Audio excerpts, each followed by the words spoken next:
আসসালামু আলাইকুম বন্ধুরা, চলে এলাম আমার ছাদ বাগানের ড্রাগন গাছের মে মাসের ভিডিও নিয়ে।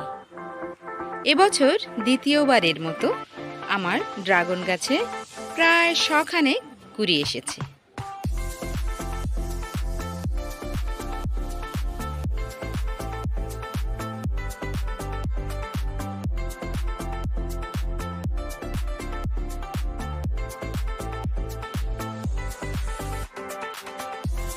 কুড়িগুলো ক্রমান্বয়ে বড় হচ্ছে।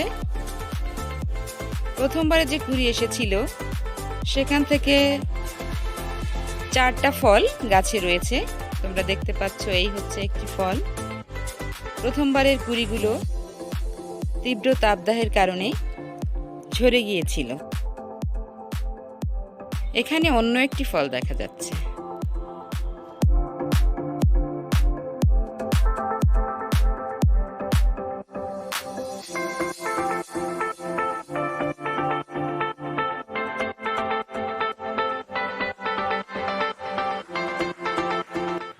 আরও একটি ফল দেখতে পাচ্ছ তোমরা। বন্ধুরা, ড্রাগন গাছের সব কুড়িই কিন্তু ফলে পরিণত হয় না। কিছু কুড়ি ঝরে যায়, কিছু কুড়ি গাছে রয়ে যায়। এটা হচ্ছে প্রকৃতির নির্বাচন। অপেক্ষা করতে হবে কোন কোন কুড়িটি ফলে পরিণত হয়, কোনগুলো ঝরে যায়। তো আমার অসংখ্য কুড়ি থেকে ধীরে ধীরে বড় হচ্ছে কুড়ি।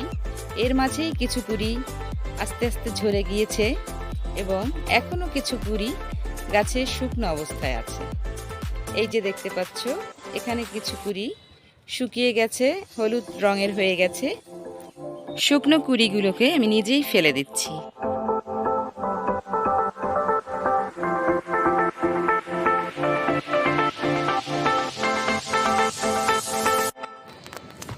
এখানে একটি ফল কালচে বর্ণ ধারণ করেছে, কারণ এটি পাকতে শুরু করেছে। তোমরা জানো, সবুজ এবং লাল মিলে কালচে বর্ণ হয়। আর এখানে একটি ফল খুব সুন্দর টুকটুকে পাকা লাল হয়ে গেছে, অর্থাৎ এটি খাওয়ার উপযোগী হয়েছে। তাই এটি হারভেস্ট করে নিচ্ছি। ফলটি আসলেই দেখতে অনেক সুন্দর। প্রথমবারের ফলগুলো বেশি বড় হয়নি, একটু ছোট হয়েছে সাইজে।